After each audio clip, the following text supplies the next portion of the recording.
Dawn Foundation Madurai welcomes you all for this lecture series on World Heritage and Culture. Today, the lecture number 30th on the topic Rituals, Origin and Significance, Part 2 will be delivered by the Professor of Art History and Culture, Dr. R. Venkatraman. Ladies and gentlemen, good evening to all of you. Those who have heard this series of lectures, especially the one we delivered in the last session, will remember that this is how we started.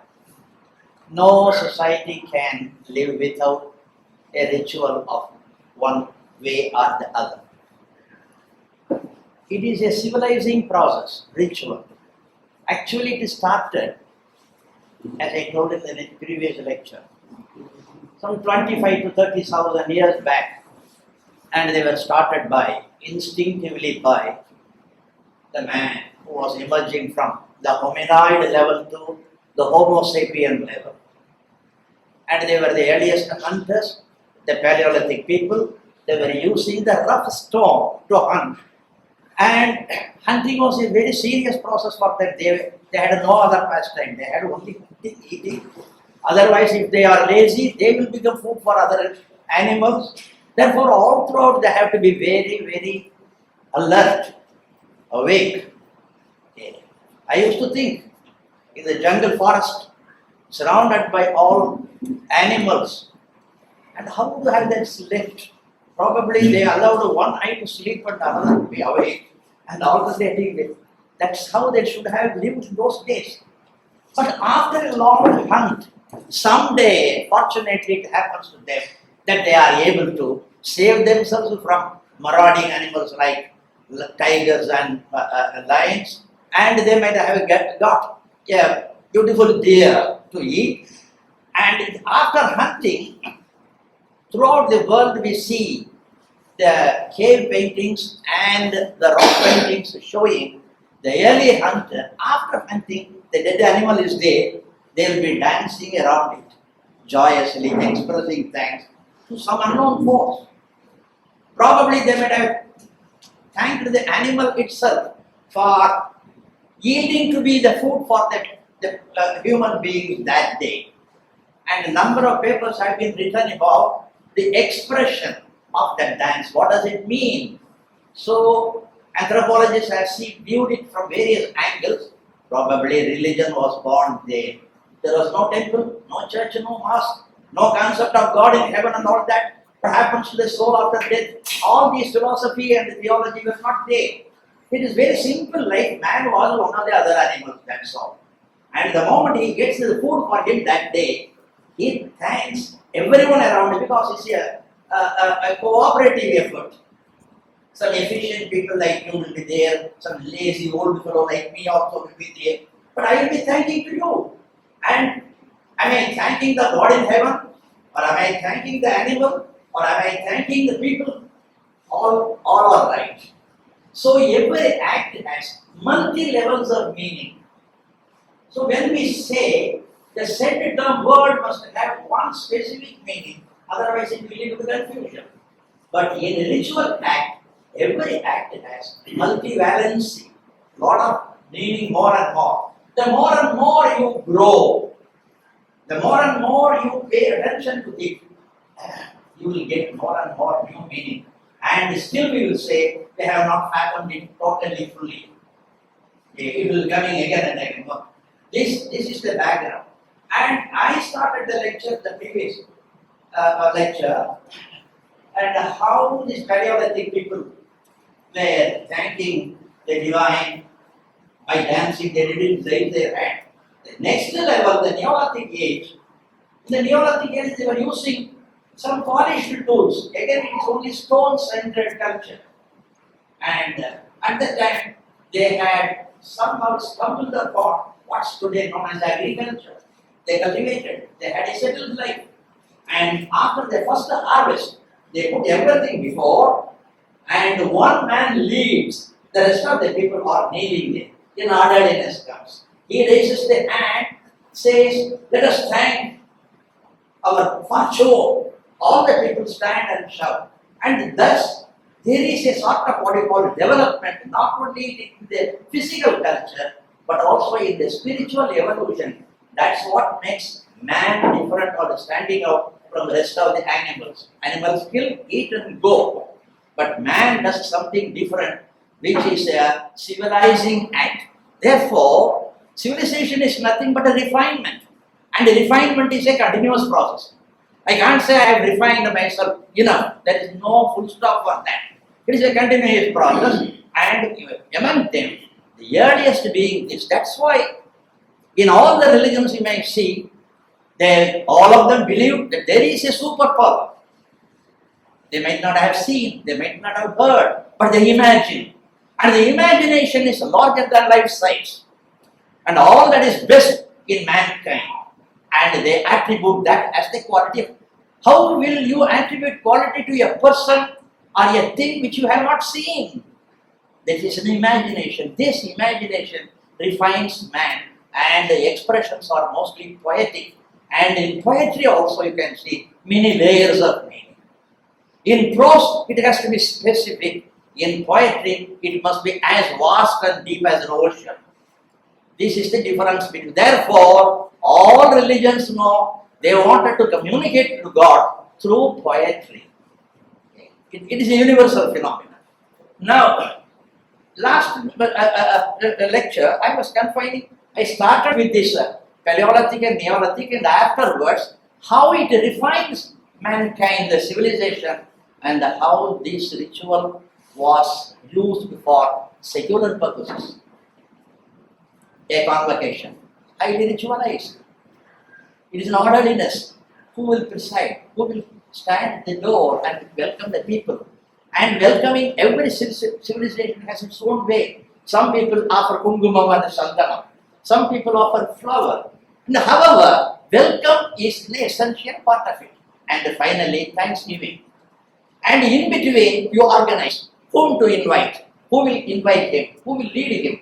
Everything has been systematized. We were showing that through film or slides of the coronation of Queen Elizabeth II. It was organized so beautifully, and in the convocation. And everywhere you can see. And why? If you are celebrating the annual day of this Dawn Foundation, you can see perfectly orderly. And above all, this orderliness frees man from tension, because a lot of planning would have gone before. Because every minute you will be confronted with a new situation. How to tackle that and who will do it? All these you have to sit down, think about it, visualize, and apportion the duty to each and every one.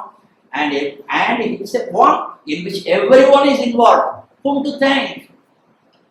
That which brought us all together. That which brought us all together. What is that? Is it divine? Or our own cooperation? Our own broad-mindedness, or our own civilization, our own culture, that which I have acquired from childhood, and gradually it is growing, and willy-nilly without our knowledge, we are passing on that culture to the next generation. So, we inherited from our forefathers, we are transmitting to the next generation, thus like a beautiful river flowing forever. This culture, men may come and men may go, but this culture will be ever flowing. Okay. And in this ritual is one of the excellent discoveries of man all over the world, with slight differences here and there. And last lecture I didn't focus upon the role of ritual in religion. It was mostly secularized. That part of it and afterward I heard, I received some telephone calls from a few of my friends telling, why didn't you say anything about religion? That's what we were expecting. We thought that you are going to say about the ritual in our religion. You didn't say that. Then I told, that question must come from you. Otherwise you will think I'm brainwashing. Because nowadays people, the moment you say, they are following religion. But if anybody speaks about religion, they become jittery. Are they brainwashing? No, every religion has a ritual, Now I am going to talk to this day about the ritual we have been witnessing in this part of country, Tamil Nadu, and whether it is Paleolithic or Krishna Jaita, whatever may that be. And the main ritual in India after a long time has been what is known as Pooja. The Pooja is a very big discovery. When two beautiful cultures came together, they are each one having their own, the Vedic people or the pre-Vedic. And long before the Vedic people came to India, India was full of people here and there, and they had their own culture, different languages were spoken, but they had their own way of showing their gratitude to the divine. And they called the divine by various names. They call it Kadavul. It is all everywhere. He is within, without, and all that. And these two types of ritual, they mix together and ultimately comes and acquires a name called the Puja in Sanskrit. The origin of the word is from Tamil Pu Sei, or Pusu. And this was developed. And today I am going to tell about that in detail, if possible. And so secular rituals and generally speaking, we divide rituals into two groups. And one thing I have to tell as a preamble to this one. What made me for a long time, as long as my father was alive, I was a rebel, and in none of our family rituals I participated. And my father used to ask, why don't you join us? You are hasting, you don't allow me to understand what it is. I don't follow anything which I don't understand. I want to understand that. And especially the priest, I mean, ritual, this I was able to tell to my father because initially when I have involved in some of the rituals, I have had as a young boy an experience. That experience I want to have some more time to experience before I go to the next step. In every step you have that experience. But the priest will hasten you. Stop, go, next. And it becomes a meaningless ritual or a dead ritual. A ritual is a ritual. A ritual plus experience is a live ritual, is a living ritual. If you are not given the chance to experience that, or if you are incapable of that also, I don't think anybody will be capable of experience. When you are jumping into water for swimming, definitely you will feel the chillness of the water. If it is a warm water that you like, that experience makes us go to the swimming pool again and again. It is not for what you call swimming race. If you are racing, you don't enjoy. It is competitive. Life is not a competition. Life is an experience to be enjoyed. And when once you experience that, and your mind is not controlled or confined to any particular single religion, you can have that experience whether you are in a mosque, or in a church, or in a temple, everything, and you have to see the people around, all their eyes will be focused upon one direction, especially in the temple when, all throughout they will be talking here and there, but the moment the priest rings the bell and waves the camphor, immediately, suddenly, a silence descends, all of them are looking at that. And I used to watch the people around, and then I will get the experience. I mean, slightly late in understanding things, okay. And this made me appreciate. And later, when I was called upon by a society here called South Indian Term Abroad, a system, the American students, they come from abroad to study Indian culture, and that's going on here for the past 25 years, more than 25 years. And fortunately for me today, it's a direct research with us, Mr. Arun, Dr. Arun, he is a director research. He is Dr. Arun. And both of us used to interact. Before I am going to class and taking the class, I used to interact. He is a very fine gentleman, he knows quite a lot about all religions. And the students, when I am taking classes, And we used to take here and there to all the places, the Tanjavur and other places where things are there. They appreciate the Indian temple structure. The art and the architecture of India, they see the North Indian architecture, the Southern Indian architecture, how this architecture is different from the mosque or the church, all this, we used to. They want to know only the form, the meaning behind every form. That is the Western way of looking at things. Youngsters, they ask me. And after some time, they asked now, I said, do you go there and pray? Do you have an organ inside? As we have in a church, will you sing the song and with the pulpit where they give the lecture and all that? No, this is different. Why? What is happening there? You neither allow us to go inside and watch for ourselves, nor you are doing anything. What is it that's happening? The houses where they were staying, they have seen some puja happening. They used to come and ask me, Dr. V, they are doing some puja, what does it mean? Then it made me understand, okay, following the ritual is one thing, making the world understand, especially the youngsters coming with the curiosity to know about our culture. This is about our culture. It is my duty there. I made a lecture to them. This was received better than all the rest of my lectures when I spoke about art and architecture.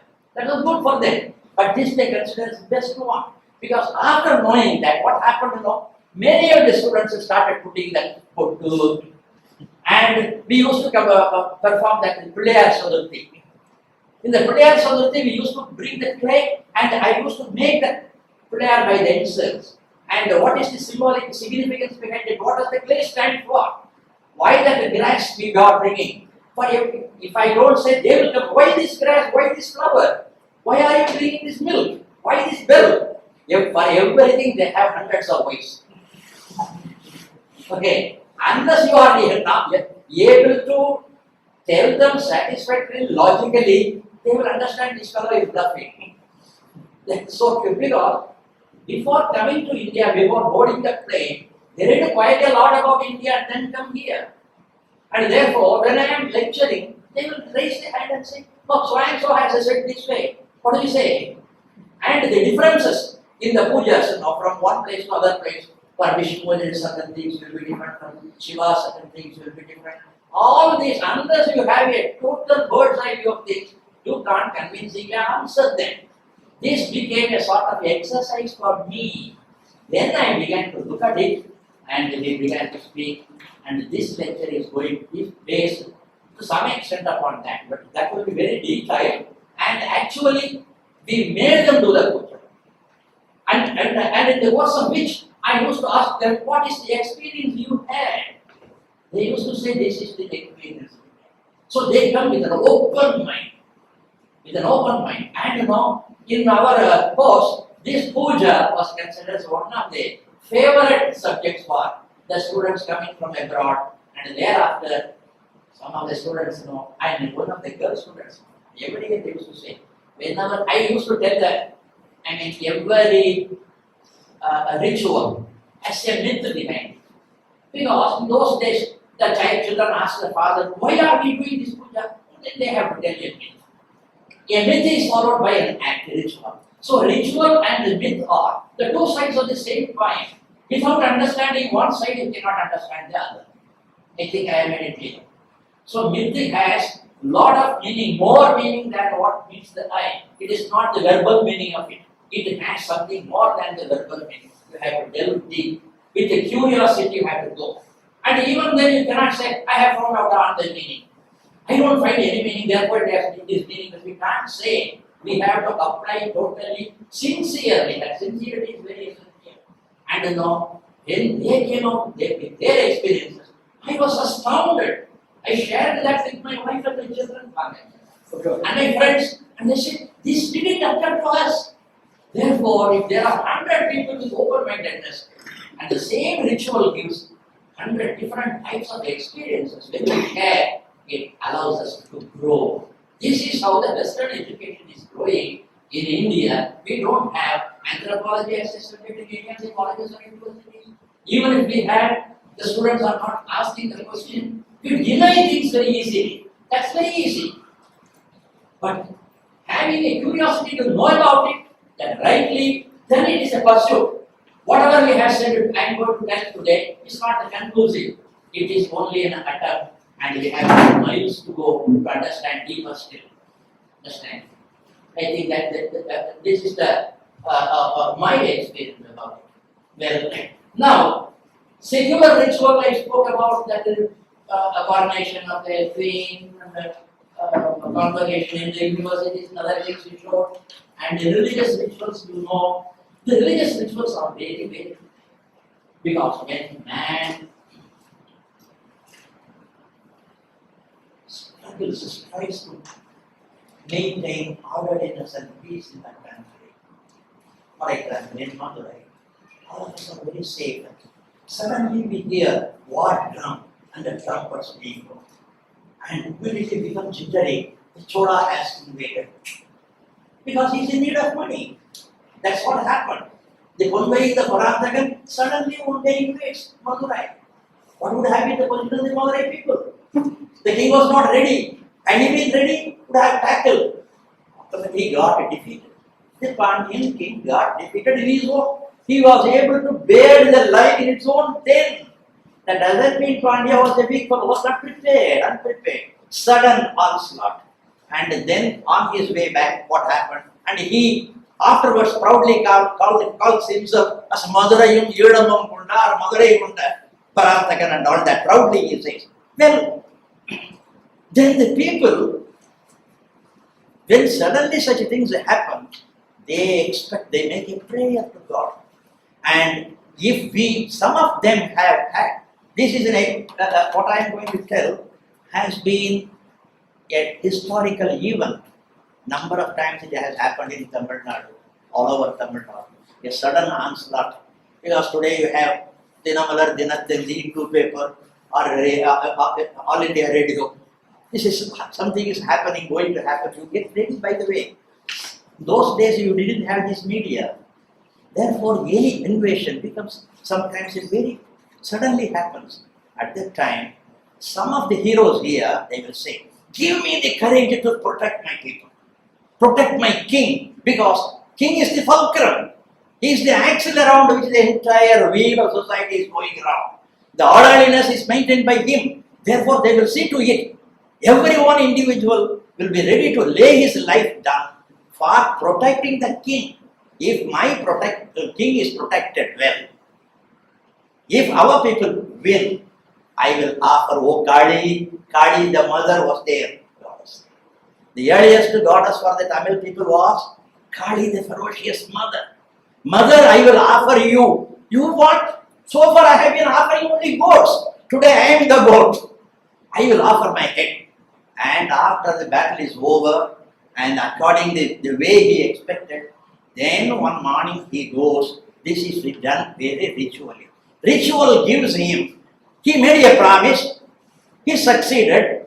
Now we can say, oh, we worked, we fought, we got one. What did Kali do? It was after all we did it. Therefore we will postpone. After two more wars we will give you Kali. Today we can evade. In those days the word is a word, because man had not used letters so much. Therefore words were given utmost respect. Early morning he wakes up, has his bath, and wears a flower garland. And there are different flowers in Tamil culture. If you study that Vechi, say, if he is stealing something, he will be wearing that. Proclaiming, I am a thief, I have come here to lift your cattle. And if one goes and retreats, saves them, he will go with another. This is the purpose for which, in those days, so frank and free, they were showing it. A cobra used to raise its head and used to say, I am a cobra, beware. Therefore we call it Nadla. It's a good snake. Very poisonous, but it is very frank. Understand? And this similarly, the people, he wears a particular red flower and goes around with his sword in hand, and the moment you take a bath, ritual is nothing but an act with the focus of the mind, that's all. Without the proper focus, an act will not succeed. If you focus it with reverence, that's very important, underline the word reverence, then it becomes a ritual. Come on. And he goes around and people follow him, there will be absolute silence. He goes around and goes to the temple, kneels before the goddess and cuts the flesh from 8 parts and 5. The 9th will be his head. He cuts flesh from his calf muscle, his biceps, 2 biceps, and from his chest, and all that. Ultimately, he holds his and cuts and offers, because the thought is there very much. He himself places, there is no intermediary. He does it, and after this has happened, and the entire society considers him a divine. Man can become divine by his sacrifice, by upholding his promise. He has not given any promissory note, but he is upholding. And the king is so. It was the king's responsibility to take care of all the society, but this man steps in and sacrifices the life. Thereafter, it is the business of the king to take care of the family. He makes a certain donation to the family, and it is called Udarappati. Udarappati. I mean, pronouncing it right? Udarappati. Yeah. Thus we have number of places and a number of temples, a number of places, archaeologists, and we have found out sculptures depicting a man offering this. This is called the Navakandam. Kandam Kandam means separating. Okay. And Nava, the word Nava means 9th. 8 places he has removed. This is the 9th one. The Nava means that, and that means this Kandam, this is given. Nava means I am getting a new head, a spiritual head. I become one with my goddess mother. Therefore, the words they have been so beautifully selected. The word will also have layers of meaning. The more and more we delve into it, we can fathom much meaning. And that is the type of sense of sacrifice that has protected. In one of the lectures here about the intangible heritage of the Tamils, I have spoken about why our people are dancing in front of that tree. The tree was originally their god. There was no temple in those days. And the Kummi, Kolatam, everything has a very deeper meaning, provided we open our inner eye to see the inner meaning of them. This is the thrust of our lectures so far. In continuation, I am telling about. So secular and religious. Today you may ask, because man is thinking more and more, applying logic for everything, that's good. And he is asking, are there the non-secular, non-religious rituals for one's self-liberation? Because we think we have been taught that in India, Buddhism and Jainism repeatedly said, and Hindus they have accepted that Punarapi Janaram, again I am going to be born. The death is not and the end of the life. Life is a continuous journey of the spirit. As we change our shirts now and then, similarly the soul changes its body and a number of births now. And liberation is one of the ideas, central ideas, put forward by the Buddhists and Jainas, and the Hindus were baffled when they got about. I think many of you will know that the concept of rebirth, the concept of karma has not been part of Hinduism. It was acquired from them because they sat in meditation, came out with that. We didn't oppose them. The Hindus didn't oppose. They immediately integrated that idea. Through such integration, our culture has developed. And are there not? Yes, there are. It is not secular. That we are going to see next. Now we are going to see the next two.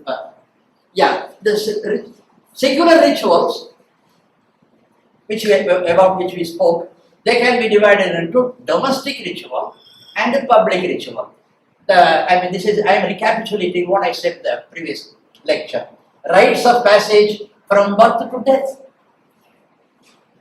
After the birth, we will give a tonsure, and on the 10th day or the 16th day, the mother pronounces the name of the child in the ear. This is your name. My mother would have said, Venkatraman. You would have said, I think of that day.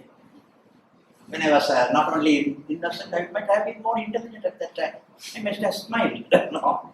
Yeah. And there's a rite of passage. From birth to death, so many. All these are systematized and no society can live without them, and they have been linked with some religion or other. That is a domestic ritual. And in the public ritual also, organizing official meetings, coronations and convictions, about that we spoke in the previous lecture. Therefore, I am not going to repeat it more than what I have said so far about it. I have given a bird's eye view or a view about what we spoke in the previous lecture. Now, next one, we are going to see the rites of passage. Now, Pupa, at the moment our daughter gets, becomes puberty, and immediately it is celebrated in India in a particular way. But I have selected one from the Jewish family. They make that, the David's star. They make the David star as a protection in the belly of the mother, as a sort of protection. And it will be watched by all the women folk with regard. And then the birth ceremony. The child is born, that day it is celebrated. And then here the mother is pronouncing the name of the child. This is your name. These are all the, so pregnancy, childbirth, initiation, and betrothal, marriage, funeral, etc. And the transition from adolescence to adulthood in order to be accepted in a society, social group, all these rituals are essential. Okay, next. This is what we said. And today we are going to speak about the religious ritual, where in India we have two different rituals, as in the beginning I told. One is the Vedic ritual and the Agamic ritual. Yeah, Agamic ritual belongs to the Dravidian community, and the Vedic ritual belongs to the Aryans. Nowadays there is no division and all that, no. And we go by these divisions and all that. They are essential. There have been two streams have been there. And Indian culture, what we call Hindu culture, is the joining of the two streams, the Vedic stream, where the Vedic model. The Vedic model is a verbalized system where words are used. The Vedas are very, very important. At a stage, they even went to the extent of telling the Vedas are more important than God. Now, for the word atheism, all of us know. Who is an atheist? One who denies God is an atheist. Am I right? This definition is just minimally. If you deny God, then you are atheist. In Hinduism, in Vedic culture, you can question the existence of God. By Vedas themselves question. Is there a creator? What is the mystery of the creation?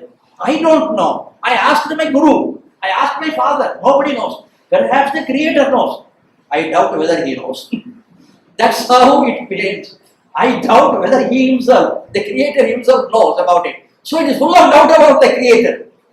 Therefore, you can doubt about the God, but you should not doubt about the veracity of the Vedas. If you deny Veda, you are an atheist in India, according to the Vedic system. A few of you might not have heard about it. You might not have heard. Okay? Atheists, therefore they call Buddhism and Jainism, they were thinking of lot of imagination, lot of thoughts, lot of research that going on mentally about where do we come from, where do we go, what happens to the soul after death, the migration, transmigration of the soul. All these things, volumes they have written, but still they are called the atheists by the Vedas. Because they deny the Veda. And there are two groups of people, one are the Jainas, another are Buddhists. Jainas openly deny the Veda, and the Buddha was a very polished man. He ignored Veda. He didn't deny it. They went and asked him, is there a God? And Jainas said, there is no God. And when they asked this question, Buddha kept silent. Silence is my answer, that's all. That factor we don't need. This is what he said, that factor. God is a factor that we don't need. Without that we can be happy. With that we can quarrel to or die. Understand? He is a Pakka logician. That Buddha is a Pakka logician. Therefore, he didn't want that factor. Because we are responsible, those who are believing in God. We are holding other man's tucked hand to walk. Creating a lot of noise in the world. He thought the society can be peaceful, bereft of gods. If you banish God, society will be happy. This probably he thought at a point of time. Well, now, but they believe the Vedic system, that model, all their gods in heaven, they have nothing to do with the earth. Even if they come to earth, they will not touch the earth. Even if they come, they will not touch the earth.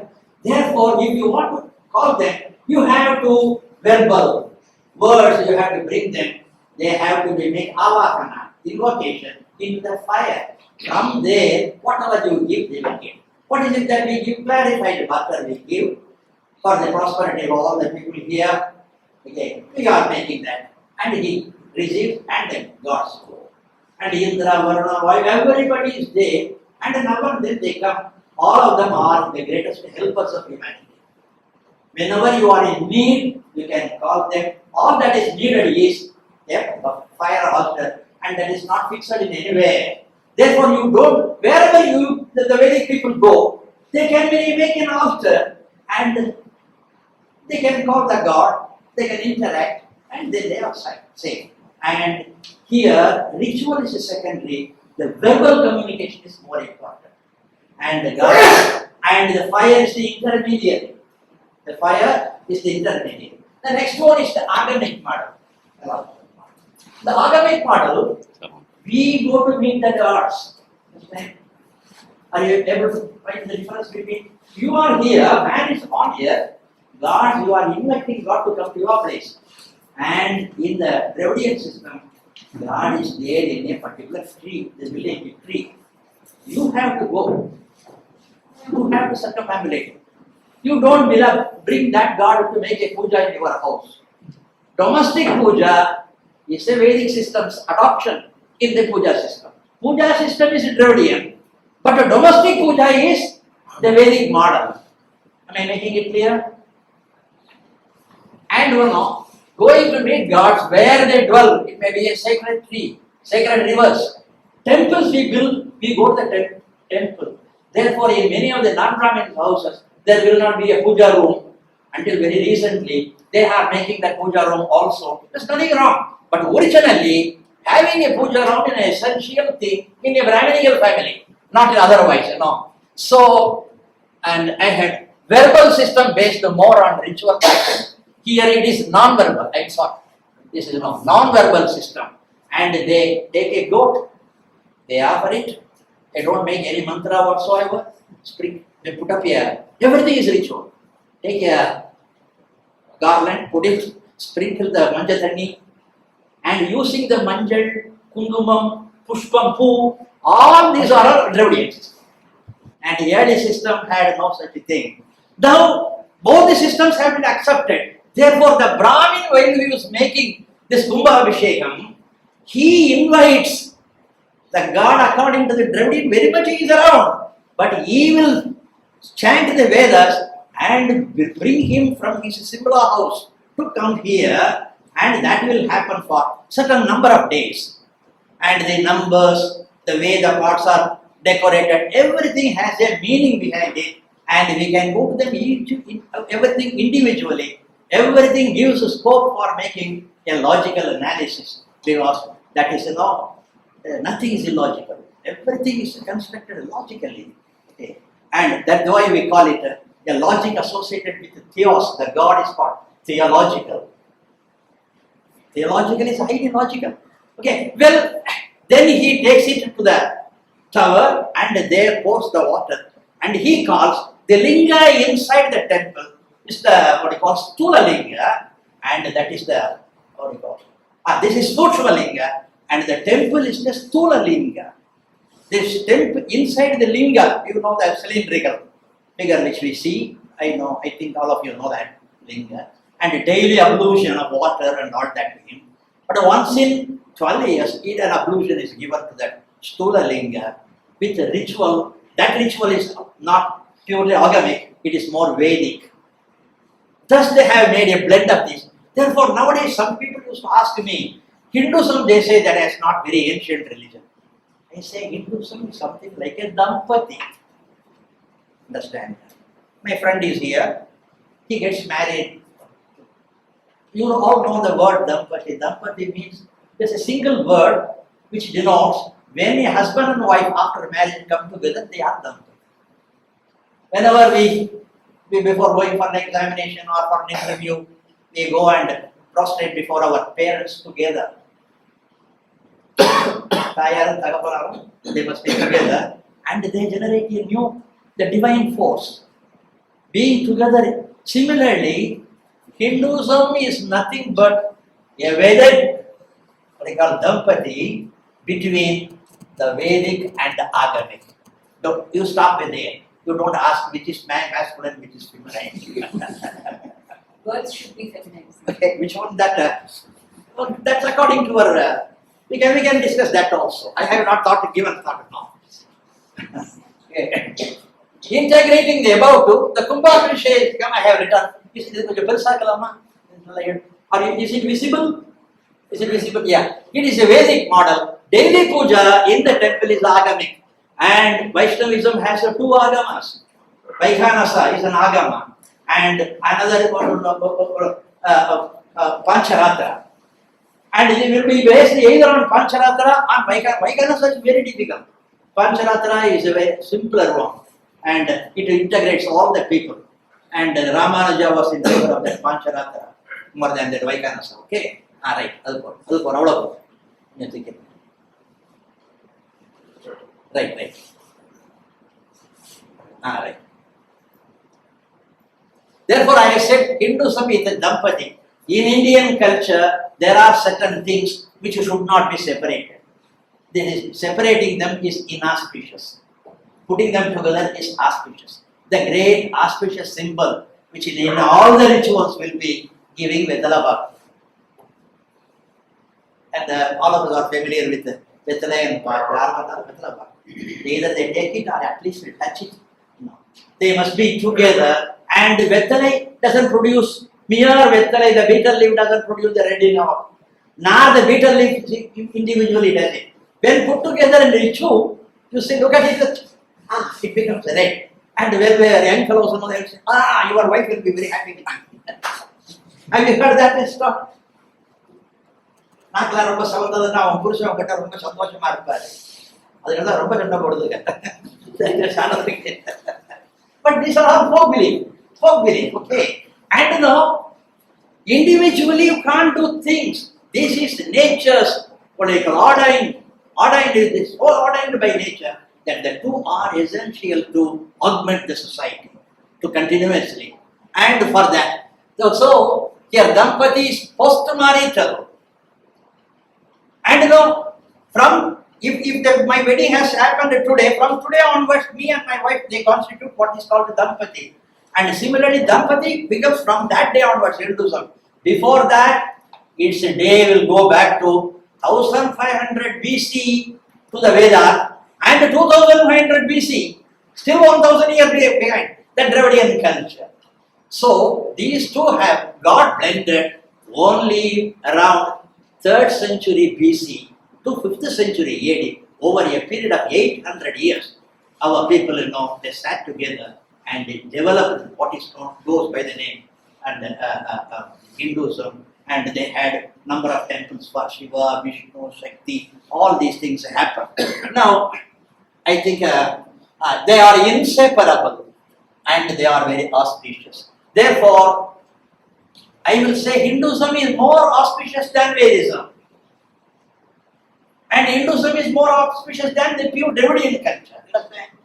If you apply this model, Dampati model, togetherness is there, it is always there. And compare Tambulam. We call it Vetrapati, it's called the Tambulam. Neither it is pure bitter leaf, nor pure and arecanut. And Vastram. Whenever your daughter comes home and leaves, and you are giving her sari, until yesterday we were giving sari. Nowadays she is not willing to take it. She asks for something else. The pants they want. Even if you have to give you a pant, give a shirt also. Understand? We never give a single vastram. The very word vastram, it means two things. One, pudavai and veravik, a blouse piece. That you imagine for some time, Taniya Pudava giving the saree alone. Oh, no. That happens at a time. After the demise of the husband, she will be given by the brothers only. That is the only occasion when she is given only saree. That is a very enough. And I have seen, I experienced. My neighbor's house, my good friend, he had to give to his sister that way. She received it. The entire crowd broke out, including me. We sobbed. So he is giving vastram. Why should we? Because we know the meaning. It has no blouse there. Understand? Similarly, Hinduism is something very, very holy because of coming at least two. And then they beget number of children. You have so many children begotten by the Hinduism, and they will come and what do you call it? Buddhism and Jainism are children of Hinduism. They are prodigal sons, that's all. You know the fable of prodigal son. They are quarreled with the parents and they have. A day will come back. And in fact, we have absorbed many of their philosophical ideas because we consider them as our children. This is the greatness of the Hindu religion. But I have nothing to do with this so-called Hindutva. Please don't think of me as one subscribing to the views of the Hindutva. Hinduism is known for its tolerance. Without tolerance, Hinduism is a zero. Its spine, its brain, its very existence. And it will never say, a real Hindu will never say, you shall not eat beef. It is none of our business. You shall not eat fish, you shall not say that. Therefore, when I am saying Hinduism, therefore I have to be cautious. Even if 99% of the people understand me the proper way, 1% of the person may go out and say, this man is a Hindutva man, he is RSS. That sin I will never commit. Well, next one. Now, this is what you understand. This we have already seen it. These two are dug out recently, a few years back, from a place called the Madapuram Kali Temple. This is not a mere sculpture. It is a commemoration of an event that has taken place on behalf of the Pandya. But some heroes, they have gone to the Madapuram Kali. Therefore, that Kali temple's the sacrality and ancient antiquity is a proof of this. This prevailed until 9th century AD. When and in the 10th century, very rarely we get it.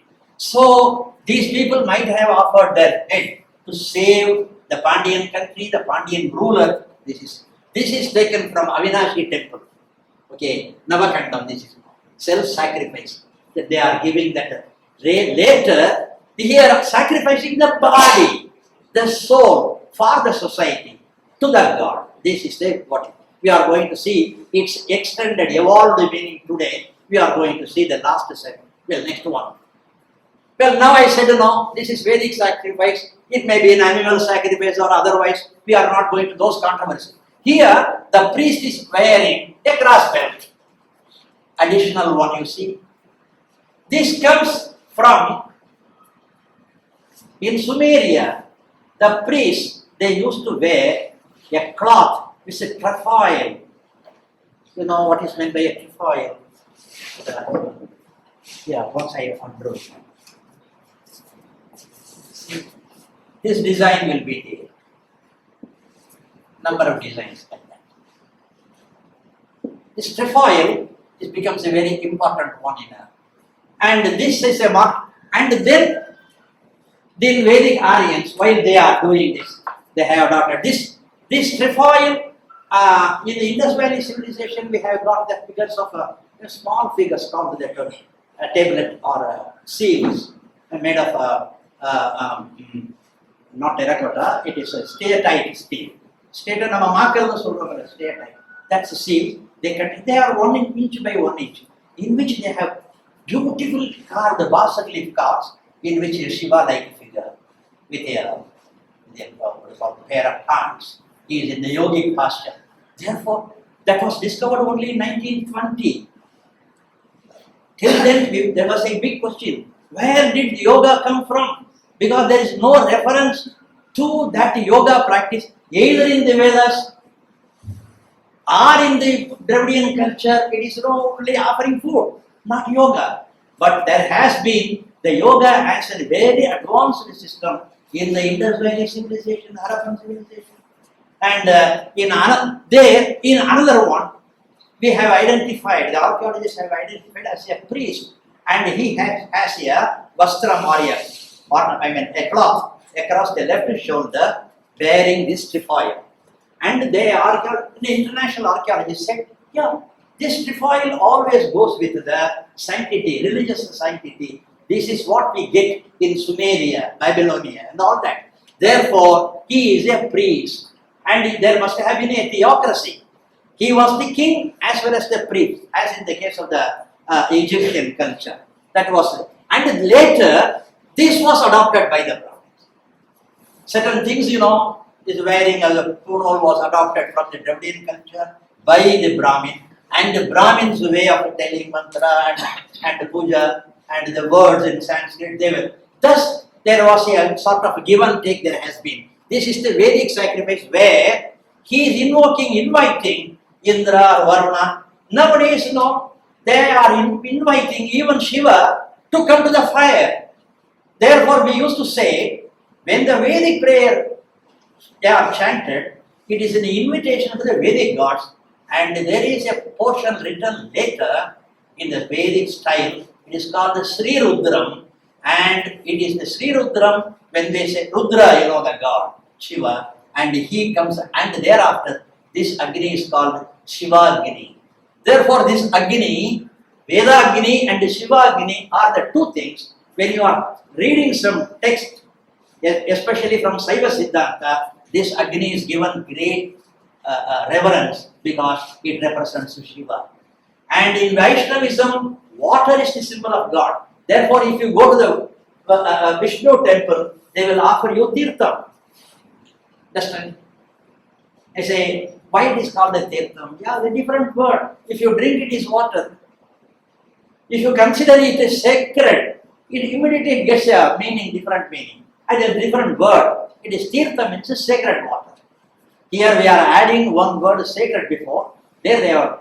Therefore, in Yoga Shastra it is said, whenever a water quenches your thirst, it is jalam. Whenever it removes your sins, it washes your sins. It is called a tirtha.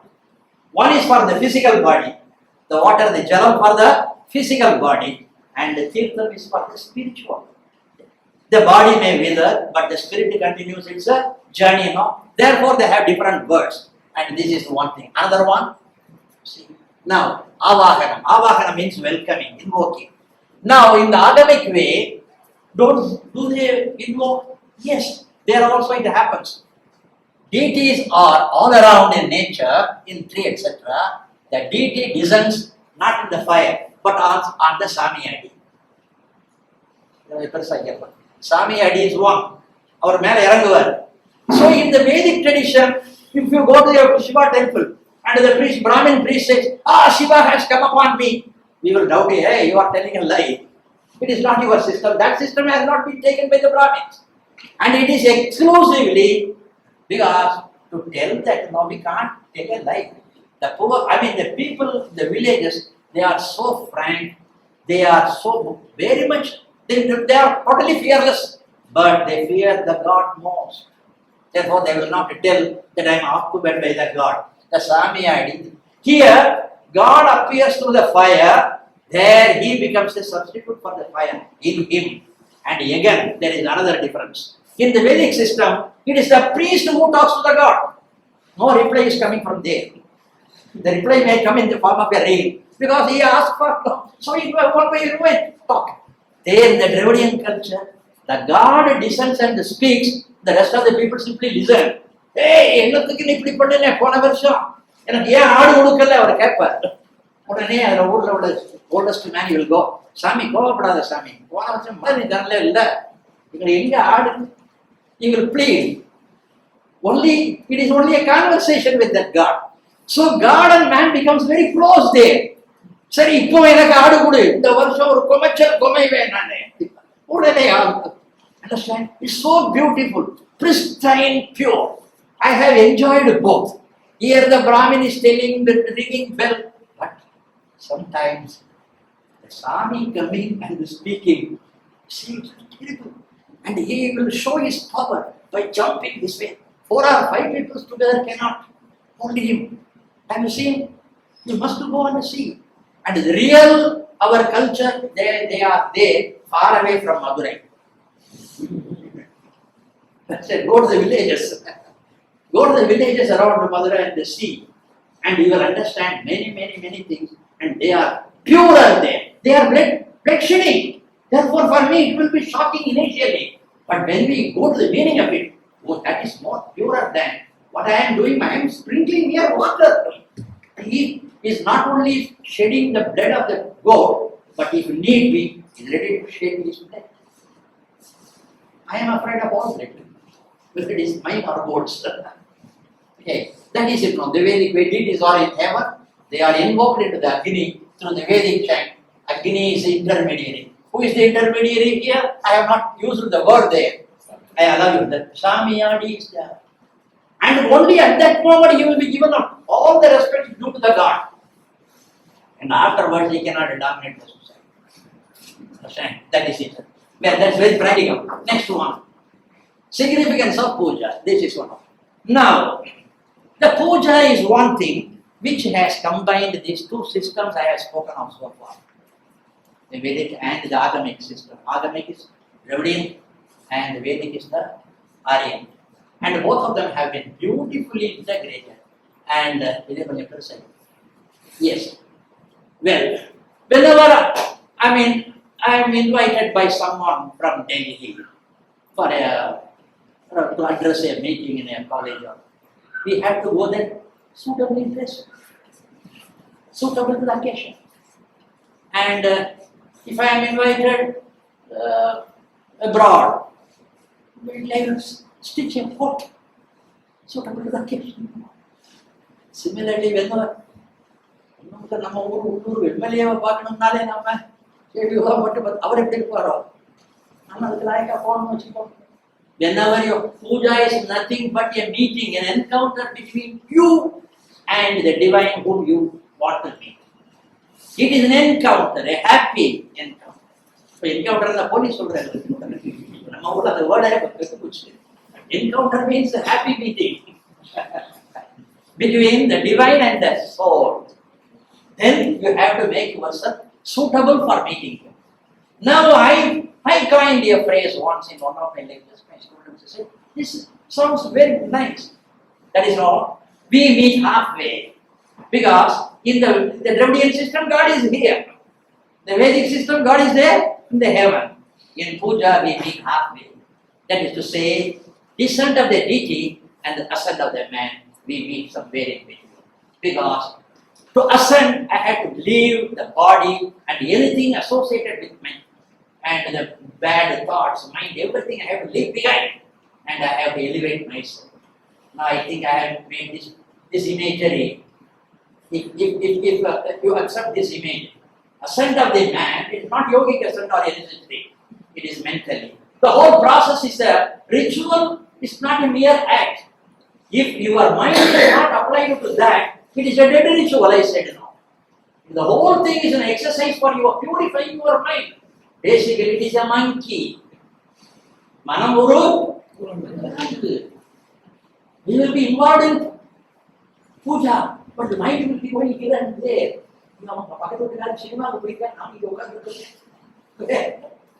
Ramakrishna tells a story. One fellow goes to the temple. His friend goes to his parent's house. The man was in the temple always thinking of that man said, I have seen that, I have come to my parent's house. I should have gone to the temple. Now my friend will be there in the temple going around and worshipping. How blessed that fellow is. I am a sinner. The moment you think you are a sinner, you are elevated. That's the prodigal son's story. The moment you are realized you are sin. And Ramakrishna said, both of them after death, their souls went to the heaven. And Yama said, you see this man, you went to the paradise, he sent him to the heaven. And this fellow who was going around the temple, sent him to the heaven. Did he belong to the decay? Brahmana government, Yama. No! Yama is the mind. The man, the body was here, his mind was there in the temple. That fellow's body was in the temple, but his mind was. God's is the mind, your attitude, not your action. The action is something which will generate the mind suitable to and a link with the God. Kneeling, the moment you kneel before that, the mind immediately kneels, not the body. Successively, one after another, you are going closer and closer and closer to your God. Therefore, this bodily ritual is essential for gaining the untamable mind. Think for some time, sit down. I say, oh, close your eye and meditate for some time. All was close our eyes. So far, when we are open and we were inside the room, the moment we close the mind, not only we go out of the room, the mind, it goes wanders everywhere, mostly where it should not go. Okay. This is the way of it. And that the Pooja, the descent of the God, the ascent of the man, this is, and I have said it wrong. Now God is in heaven. He is very powerful, omnipresent, omniscient, very powerful fellow. And I am a meek. How can we meek? Therefore, you are humanizing him. You want me, I am a sinner. Please come down to me. The descent of the divine happens after your prayer, and you want him to Tapane, oh my Father in heaven, you call him. God will be your father. Is he the father of monkey too? Yes, he is. But monkeys don't come. You claim he is your father. But has father accepted that you are your son? We are making the claim. Our Father in heaven. But if you ask the Father, he will say, I think every creature is my children. But we are, okay, now, humanizing God, divinizing humanity, and this process is a transformation. This is what the actual, the structure, it has been so structured. Any ritual is a structured activity.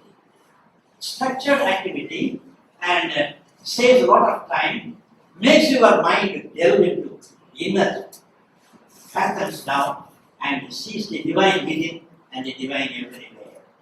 When you see the divine all over the cosmos, it is called the macrocosm. When you see the same divine within you, close to your eye, it is called the microcosm. He is without and within. As a empty pot here, we are an empty pot. And the sky is all over the space is within also. Similarly, the divine is a space, beyond space, that is a sacred space, all over and within us. That we have to tune ourselves to that level. These rituals become inevitable initially. But if you stick to that lead and the ritual as something like a drama all throughout life, we are not evolved. And we go into ritual so that one day we come out of it. Because we reach the goal without this. Am I making that clear? In all the higher religions, but up to a particular level, the church will, and the temple will, and the mosque will ask you to go through the ritual. But the Sufis, they don't require any mass, they don't require any prayer. Because all throughout they are soaked in God. They are immersed in the divine. For us, we have to go, and that's why they used to say, for the fish there is no snana. It need not take a bath. We have to take a bath. A fish is in the air itself. Similarly, one who is totally immersed in the divine, they are called saints, sages, rishis, jnanis, siddhas. So many words we have all throughout them. And they don't require, therefore I would say, divine step-styles and the rituals are what you call the staircase which takes you. And when once you have reached there, you stop that there only, okay? There is no return ritual. The ritual, and when once you are divinized, then wherever you go, you carry the divine within you. And that is what, that's why, though Ramanuja was younger in his age, his uncle, with senior who has given him initiation, he prostrated before him because he was a living divine. Understand? So also everyone, the Shankara in his young age, he was worshipped by all the, and they are divinized. Human can make himself divine, divinization. But if you consider for the way, we are making ourselves demonizing every day. Religion, when it becomes with meaningless adherence to the religion, will produce IS. It is no fault of Quran. It's a wrong interpretation. What has happened in Paris yesterday? You have not, the Hindus and Christians have not become so mad. A group of people. It is no fault of Islam. Islam, the very word means peace, but they are doing the opposite.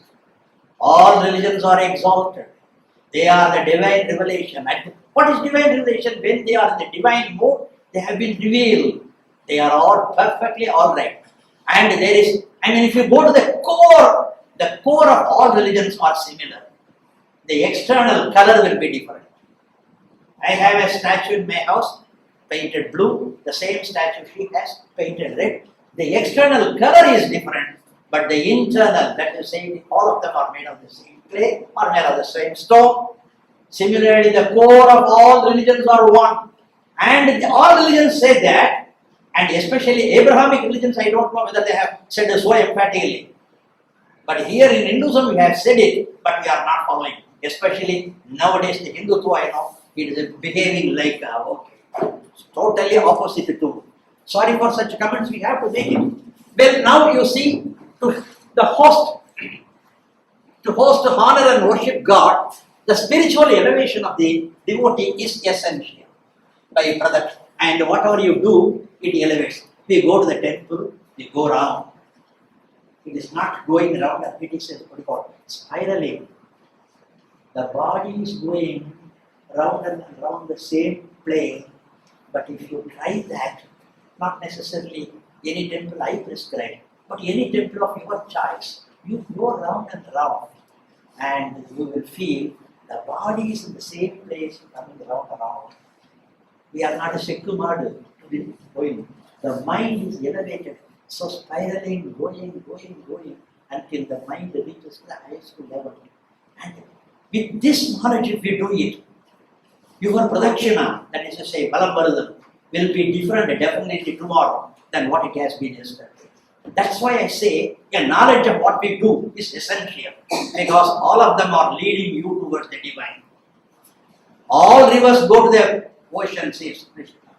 Similarly, all your prayers go to the one goal, and if you are conscious of that, you are going to that, and that is now to host honor.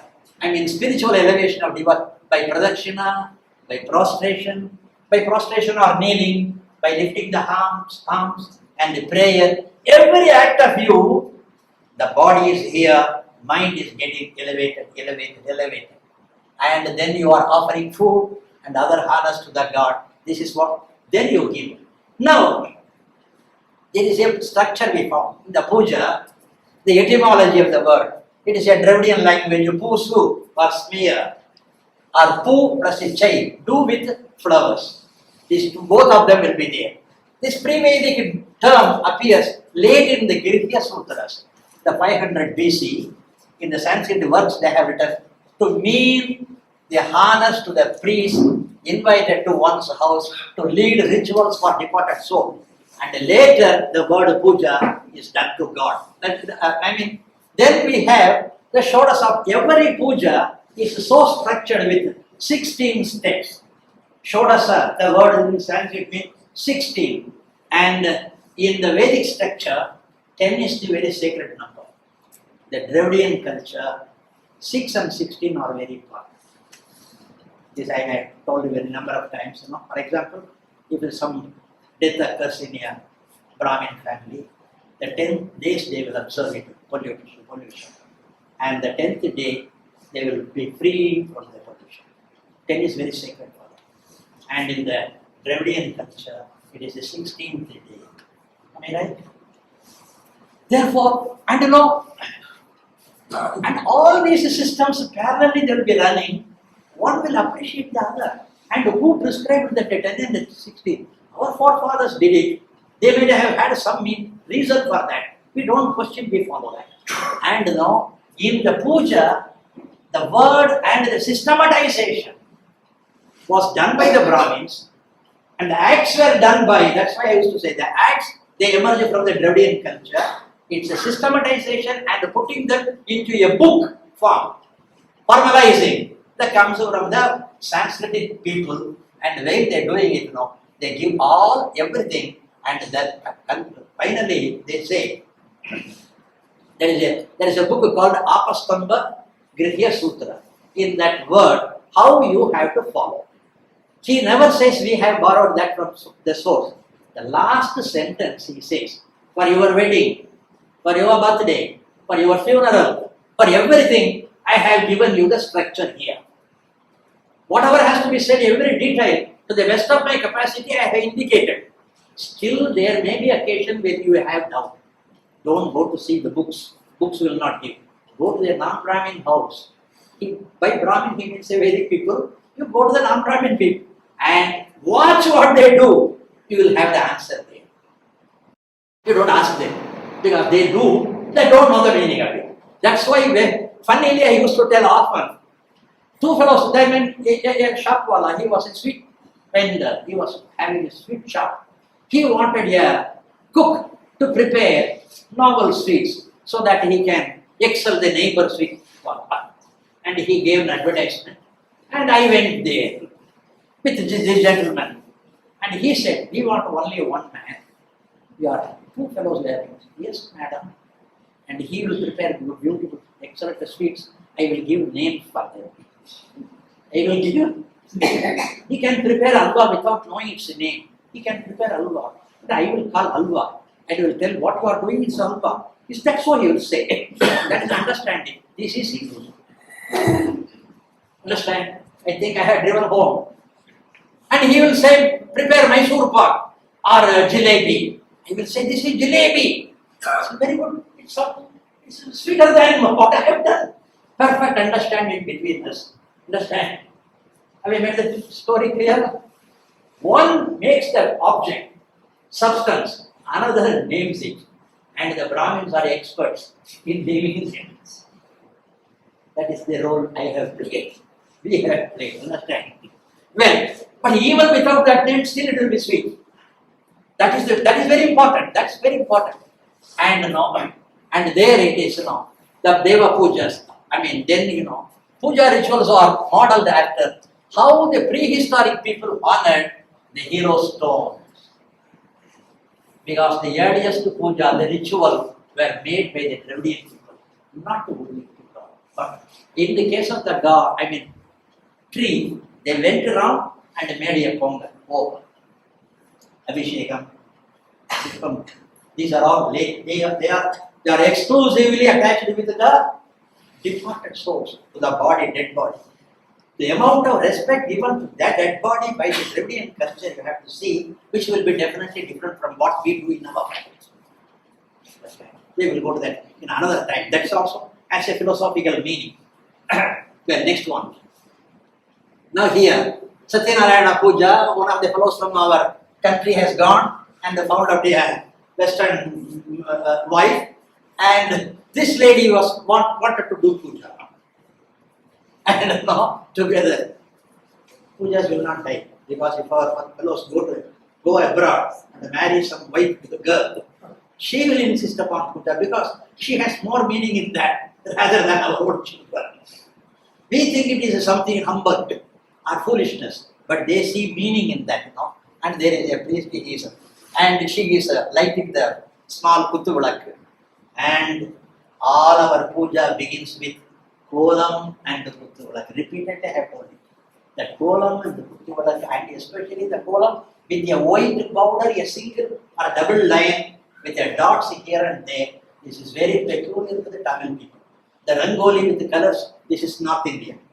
In South India, it has a lot of meaning. In one of my lectures earlier, I have told each dot denotes two things. One, the stars. Their observation of the star, they are making a constellation-like thing. They saw what appears to be chaotic scattering of the stars.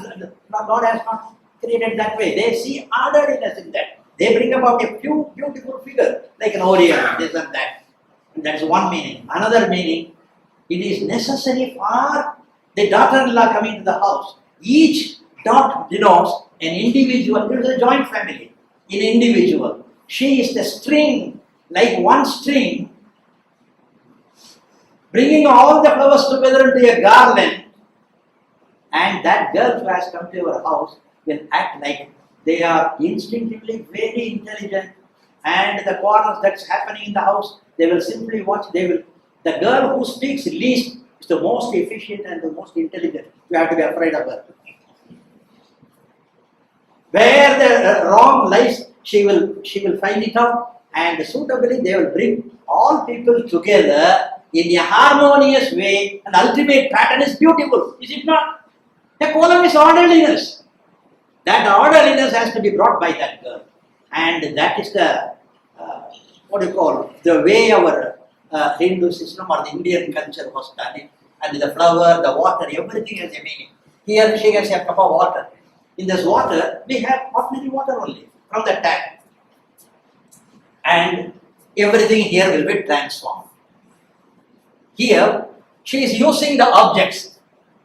The persons involved and the space of the house. All the three have to be transformed before inviting the God to your house. If you are inviting someone to your house as a guest, won't you decorate the house? Won't you keep it suitable? It's a ritual. Therefore, here you are doing it in such a way as suitable to bring them. And the objects you use, mostly initially, they were associated with plants only, the leaves and flowers. Nowadays, for everything, for the leaf, we have a plastic leaf. Or some people who have money, they have a silver. Nothing can be a substitute for a real live leaf. And before sprinkling that water, the water has to be transformed. And the pot in which you are holding the water must also be transformed. They take the pot and they put on four sides. Have you seen it? Those who have made the Pooja, you will see that is not, a cup is meant for drinking coffee or tea or water. The moment it is meant for our encounter or the meeting with God, it has to be transformed as you have transformed yourself, the space and the person. And it has to be put Sandanam first. And for that, there is a sloka. Oh, Ganga, Yamuna, Saraswati, Kaveri, Narmada, all the rivers name they will say. You can include Nile and Euphrates and Tigris and some American rivers also. All the rivers known to you, you flow there because they are sacred. And the vessel becomes now ready to bring not the amount of water, the spirit of water. It is the water spirit. The water spirit comes there. Now, this ordinary water becomes the spiritual water, spiritualized. And then they take a flower, they don't touch it. They take a flower and dip it. And every object will be sprinkled with that so that they get transformed into, this is transformation. So, puja is so beautifully structured and they have not been explained. Because you have to see, and this is the meaning I get. And if you see, you will get more and more meaning.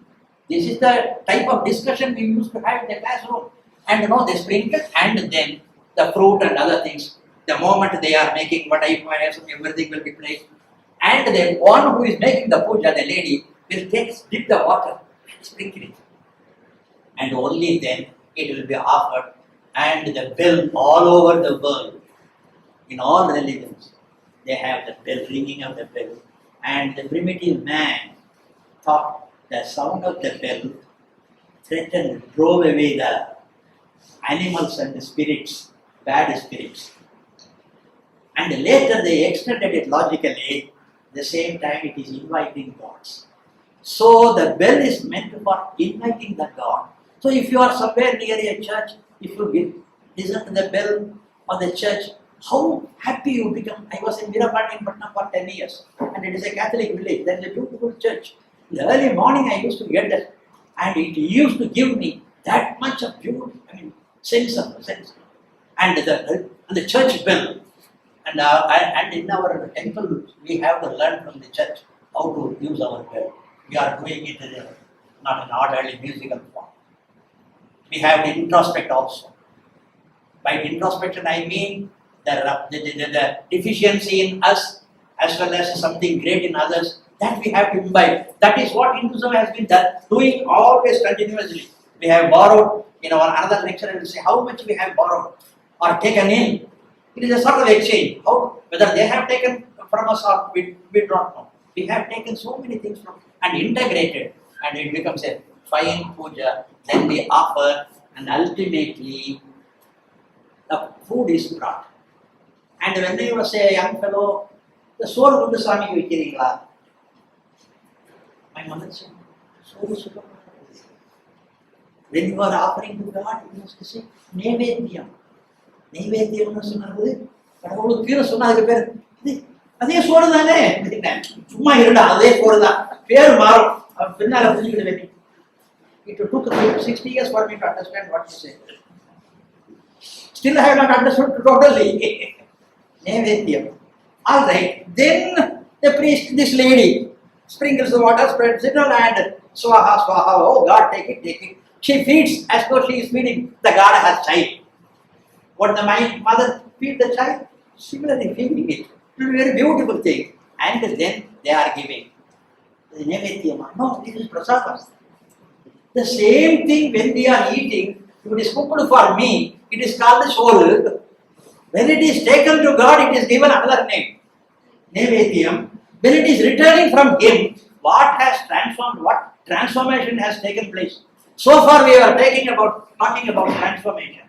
Now after seeing Christianity, we can understand this Nevedyam better because there are two words. One is transformation, form. The substance we open, when it is transformed, it is called a transubstantiation. Eucharist, you might have heard about the Eucharist. They carry the appam. And Jesus Christ, He said, you need not worry that Jesus is not here after me. I am with you always. That is the voice of God. I am with you. The appam, the bread, that shall be my body. The wine you take is my blood. I am always with you. That message, therefore they consider that appam, which they are sacred. This represents Christ. They will take it and go around the village, the Christian villages. And I have so much fascinated by the amount of devotion, the orderliness, and the Veerapandi Patnam is a totally Christian village. I was the only Hindu there, and I involved myself in all that. And there I was able to see a heaven on earth. Definitely they are bringing the kingdom of heaven on earth by their orderliness. Well, now there's a prasadam, what we give, when we gave it, offering ourselves to God, this is a substitute. What is that you have to offer for God? You have to offer your soul to God. We are ready to offer our soul to Mephistopheles, the Satan. We are ready to offer our soul to devil, but we are not ready to. And these rituals make you focus on God. And we have a God called Bhikshadana in Shiva temple.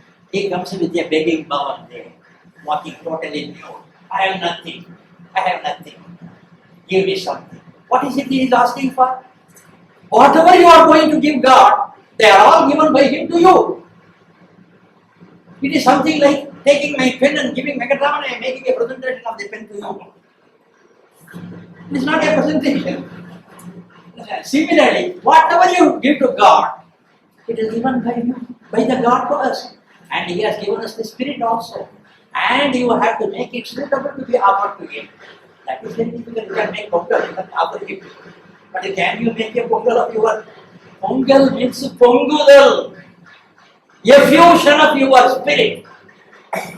Effusion. Oh, my Lord is with me. He is surrounded. I am surrounded by Him. Okay. That effusion you have to offer. The Ananda Perukku. Ananda Kalippu. Have you heard the word? There is a verse. Ananda Kalippu. The moment you see, you become ecstatic. And in the folk religion you can see the man is uncontrollably அது என்ன சுயவசம் இல்ல பரவசமான வசம்ன்றது தெரியல எம்பசத்துல இருக்கு. You have become paravasam with him, one with God. That is called effusion in English, and that is called Pungudal. Therefore, Pongal is a symbol of your effusion and effusion. And all this. Now, show us how Pooja they have made 6. They have numerically they say 16. General Mudikila. General Mudikila. Okay. We are speaking, they are doing it. They are doing what they are speaking here. And God may appreciate that more.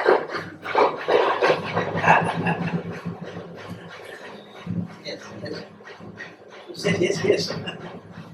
Now, Dhyana. And how to bring, you can an icon before you, and how to transform that icon into God. Then in Indian culture, yoga has a very important role, and its origin goes to Indus Valley civilization, where you imbibe the divine within you by meditating. You forget everything around you, including yourself. I am nothing, I am a zero, I am a shunya, vacuum. And the nature abhors vacuum. The moment you think I am nothing, I am vacuum, the soul is filled with the divinity. Nature never allows vacuum to exist. It will be filled with the divine. Then you can open your eye, take the flower, put it close to your heart. This is how they do it. And then they are, oh God, now come from my heart. So from heaven to heart, from heart to the flower, and the flower will be placed upon the icon. Then it becomes the representative of God. Otherwise, it is a mere statue. It is a transformation. And then all the rest of the rituals will go. And then Avahana. Then after Dhyana, you take the flower, then you say Avahana means welcome. Oh God, you have come within me. Then how long you have to be seated there? There is no time limit. Some people, all the people get in fraction of a second, they get the descent of the divine within them. For me, it may take days or years still. My heart is a stone. It must be flexible, fluid. Divinity is a fluid. That's why in the Dravidian culture, especially in Vaishnava culture, they have seen God as water, fluid. It flows into my heart. Then he takes it and places it on. That is called Avahana. Then you feel a dust has come to your house. It is what is known as now, it is a sort of imagery. The God is there very much.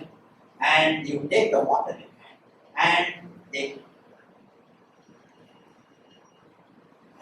accepting my invitation, oh Lord, I have come all this distance to meet my house. And you have to wash the feet of the God. And after washing the feet of the God, they take that water and sprinkle it on themselves. So in Pooja, and this is one thing which I like very much, inviting the God and feeling that He is very much there, that feeling is positive feeling. Nowadays man is becoming capable of all negative thinking. Positivity is leaving him, and we have to recharge ourselves with this positive thinking, and then they do it and make them God present there. And the Padhyam, it is called Padathala Uttara Tanniki Padhyam, and then they sprinkle it, and then washing the Argyam, they give him water to cleanse his hand.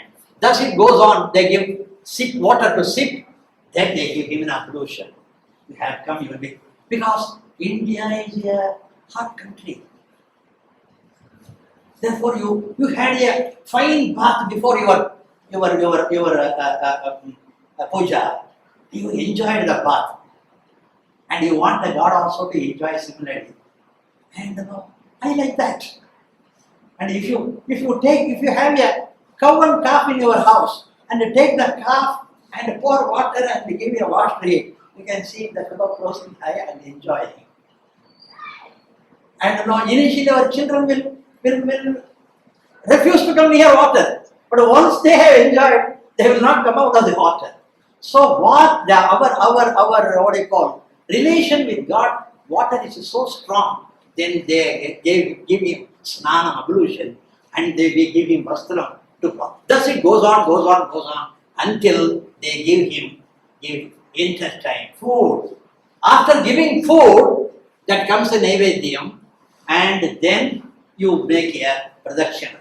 Now you ask him, Father, you go around him, prostrate before him, and you start singing songs to entertain him. And the song is two way. One to entertain the fellow who has come to your house, whom you call God, and then make an appeal. And the sentences will be having an appeal to him. You are giving him a petition in the form of a music. And not only that, Geetam and Vadyam. Geetam is the vocal music, and the Vadyam had to play. If you go to the church, you can see the organ. And the moment, and if you have not gone to church, please do go with this background and see. The moment they are pressing the card, immediately, totally, not only you, the entire church is lifted to the heaven. Whenever I feel very tired, at least once in 2 months, I used to go to a nearby church and go and sing this music. And they lift us. And that's what we have to do at the house. In our own, God will pardon your voice. Don't worry. Even though there is no ragam and the chadam. And as you are enjoying the prattle, the madalaya, so God will do it. Therefore, perfect music is perfection. God is the only perfection. All of us are mere imperfection of various degrees. And we are trying to go there. Geetam and Vadyam. And they say, God loves Nrityam. That is the final one. You have to dance before him. And later it was done in the form of bhajan, having Chipla Kattai and the Radha, and the Mirabai, she made a bhajan. And the bhajans, and they are totally all the people. Some people go to sneer, what are you doing? After listening the voice, music, they also joy. And thus the kingdom of heaven comes to earth. And our ultimate purpose is to purify your mind and make your mind merge with your soul. The soul is the representative, the divine. Our mind is full of mud. It has submerged the divine within us. And we have to wash off that mud. And all these are methodology to remove the mud, to call the mind, purify the mind and allow the divine to come. And that which emerges, they call in Saivism as Atma Linga, which is the most sacred Linga I have to see. The most sacred is within you. We are going and tapping and everything. You will see only a strong Linga. The real Linga is Atma Linga. Once you have, this is spiritualism. Religion is a staircase lifting to a level called spiritualism, where the spirit of the man and the divine spirit merge into one. And there it is ecstasy, ineffable. It is a sort of ecstasy which you cannot express in words. They have tried to say. They have tried to say. Jesus spoke about that, and his life was his message. Jesus' life was our message. Similarly, all great people, their lives are their message. That we have to imbibe. And the next one, sir. Next one. Well, transformation, transubstantiation. This is the prasadam. Okay, next one. Yes. Ultimately, God. We saw the person initially in the first slide. Two fellows offering their head to the God. God is not wanting your flesh and blood. God is begging for your soul. Purified. Once the mind is purified and totally, the soul becomes divine. He has implanted his seed within you. It must sprout. merge within it. It is a creeper. It is a vine and encircling the device. You are a vineyard. You are a... Now with this idea you see the Bible. Wherever he says the vineyard, wherever he says the wine, it is not the wine imported from Italy. That is his meaning. Its meaning is different level. And now, and here he goes. This is neither religious nor mere secular. It is something more. It is multifaceted. Every fellow in South India, when he goes to the, and it is spread to Ganga also. They go take a dip, water. Afterwards, they take the water in hand. He is in the divine. He is encircled in the divine. He had a dip in the divine. He comes out with the divine. Now he takes the water in his hand. This is representing his soul. Oh Lord, I make my soul merge into yours. Understand? This has a lot of meaning, very deeper meaning. With the Vedic Sacrifice, temple Pooja, all of them are there. But this is the pinnacle, the apex of it. This can be done by anyone, any day. It is one of the yoga. Ultimately it is neither puja nor yaga. Yaga is Vedic, puja is a combination of the Dravidian and Aryan. This is meant for anyone, anywhere in the world. Whatever you may believe in God or anything, but do it twice or thrice, you will feel the thrill of it. Now, if it is given, representing my soul, I merge in you, Lord. I live in you. He is immersed in water. Take you, I offer. This is called Atmarpana. The Jivatma merging into Paramatma. This is Paramatma. You take the water in hand, it becomes your Jivatma. After pouring, your Jivatma merges. This is what has to happen to me. This is the prayer of the man. The aim is I have to totally merge within you. And if he does with that meaning, it is called Arpana. It is called Arpana. If the same man, next time you will take, as I am merging in you, so also my departed souls, my father, mother, great-grandfather, all of them love. And I don't know whether they are sinners or whether they have merged in you or not. Now, please accept, they are also merging in you. Therefore, it is a beautifully reenactment of a certain things given in our philosophy. And this philosophy is ritualized. This philosophical thought. And the next one, this pre-Vedic yoga, this is pre-Vedic yoga. It may go back to Harappan days or beyond that also. Because this should have been systematized on the banks of the Indus. Then Brahmins brought them to Ganga. It is Indus Valley. It was full of water. They took it. This is done. When it is Arpanam, when you are merging yourself in the divine self. And it is Tarpanam, when you are doing it on behalf of your departed souls, forefathers. Arpanam and the Tarpanam. For the world's well-being, whether he is my friend or foe, my children or others, there is nobody as other. All not only humanity, Loka Samasta Sukhino. All the living creatures in the world, let them all merge in the divine. Then it becomes Samarpana. So Arpanam, Tarpanam, Samarpanam. Act is the one, attitude makes it. Okay, the first he did it as a, then he made it on behalf of his parents. Tarpanam. Then finally he takes. Now he is totally satisfied that has happened. Now he thinks about all around the world, that all the birds and animals, reptiles, this and that, scorpion, cobra, everything, let them get their release. I am leaving them all into that. It's called the Samantra. If you think of these three words, that is the important thing. Arpanam, Tarpanam for and Samarpanam. And that is the quintessence of all the rituals ultimately designed in India. This can be applied to anyone. So Samarpanam by this is Indus Valley Yoga. It's called Shiva Yoga. Okay? Thank you for your attention.